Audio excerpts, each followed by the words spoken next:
Hello everyone, welcome to our channel পূর্ণ educational guide. প্রিয় ছাত্রছাত্রীরা, কেমন আছো সবাই? আশা করি সবাই ভালো আছো। আজকে আমি তোমাদের সঙ্গে একটি খুবই গুরুত্বপূর্ণ অনুচ্ছেদ রচনা নিয়ে আলোচনা করব। রচনাটি হলো কর্মযোগী স্বামী বিবেকানন্দ সম্পর্কে। এছাড়াও বাংলা প্রবন্ধ রচনা এবং অনুচ্ছেদ রচনা বড়দের জন্য ও ছোটদের জন্য আমার চ্যানেলে আগেই প্রকাশিত হয়েছে। তোমরা যারা সেই রচনার ভিডিওগুলি এখনো দেখে উঠতে পারোনি, আমার চ্যানেলে গিয়ে দেখে নিতে পারো।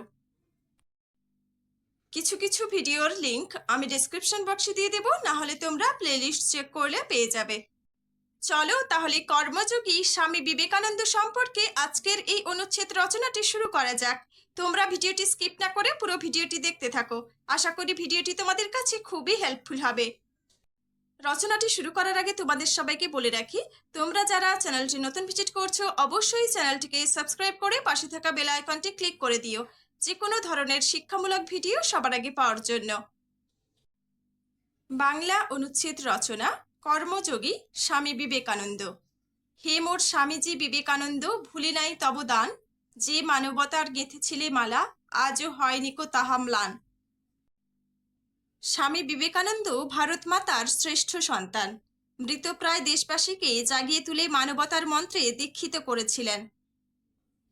ভারত আত্মার পূর্ণ প্রতীক বিবেকানন্দ বলেছিলেন, হে বীর, সাহস অবলম্বন করো, সদর্পে বলো আমি ভারতবাসী, ভারতবাসী আমার ভাই।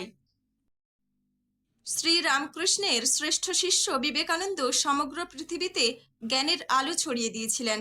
1863 সালের 12ই জানুয়ারি কলকাতার সিমলা অঞ্চলে জন্মগ্রহণ করেন। পিতার নাম বিশ্বনাথ দত্ত, মাতা ভুবনেশ্বরী দেবী।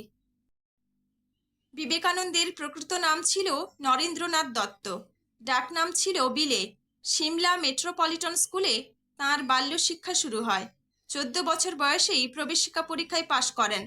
কটিশ চার্চ কলেজ থেকে বিএ পাশ করার পর আইন নিয়ে পড়তে শুরু করেন। কিন্তু বাবার মৃত্যুর পর তাঁকে মাঝপথে পড়াশোনা ছেড়ে দিতে হয়।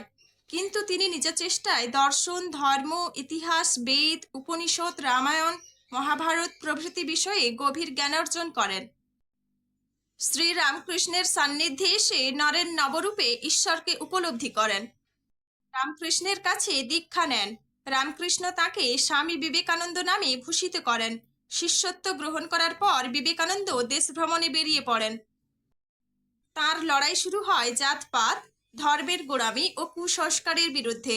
1893 খ্রিস্টাব্দে চিকাগো ধর্মসভায় হিন্দু ধর্মের বৈশিষ্ট্য তুলে ধরেন। তার নাম সারা পৃথিবীতে ছড়িয়ে পড়ে। তিনি ছিলেন মানবতার পূজারী। জীব সেবাই শিব সেবা, এই ছিল তাঁর বাণী। জীবে প্রেম করে যেই জন, সেই জন সেবিছে ঈশ্বর। সেবা ধর্মই ছিল তাঁর আদর্শ।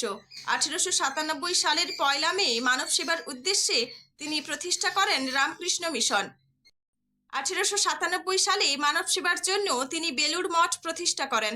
এই সমস্ত প্রতিষ্ঠানের মাধ্যমে তিনি সমগ্র জাতিকে আত্মশক্তিতে বলীয়ান করতে চেয়েছিলেন। তিনি মানুষকে দয়া দেখাতে চাননি, প্রকৃত সেবার মাধ্যমে মানব মুক্তির পথ খুঁজতে চেয়েছিলেন। সুস্বাস্থ্য ও প্রকৃত শিক্ষা যে জাতির উন্নতির একমাত্র উপায়, তা তিনি উপলব্ধি করেছিলেন। তিনি মনে করতেন প্রকৃত শিক্ষাই মানুষকে আলোকিত করতে পারে। পরিব্রাজক, প্রাচ্য ও পাশ্চাত্য, বর্তমান ভারত প্রভৃতি গ্রন্থের মাধ্যমে তিনি সংস্কারমুক্ত, সাহসী, দীপ্ত এক যুব সমাজ গড়ে তুলতে চেয়েছিলেন। দেশের কাজে প্রচণ্ড পরিশ্রমের ফলে তার স্বাস্থ্য ভেঙে পড়ে।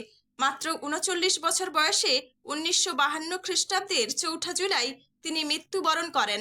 রেখে যান তার অমূল্য গ্রন্থাবলী আর উদ্দীপ্ত বাণী। তো আমার প্রিয় ছাত্রছাত্রীরা, কর্মযোগী স্বামী বিবেকানন্দ সম্পর্কে আজকের এই অনুচ্ছেদ রচনাটি এখানেই শেষ হলো। তোমরা এই রচনাটি করো। পুরো রচনাটি কেমন লাগলো অবশ্যই কমেন্ট করে জানিও। রচনাটি ভালো লাগলে আমার চ্যানেলটি সাবস্ক্রাইব করে দিও, লাইক, শেয়ার ও কমেন্ট করে দিও। আর তোমরা যদি অন্য কোনো শিক্ষামূলক ভিডিও পেতে চাও অবশ্যই কমেন্ট বক্সে কমেন্ট করে জানাও।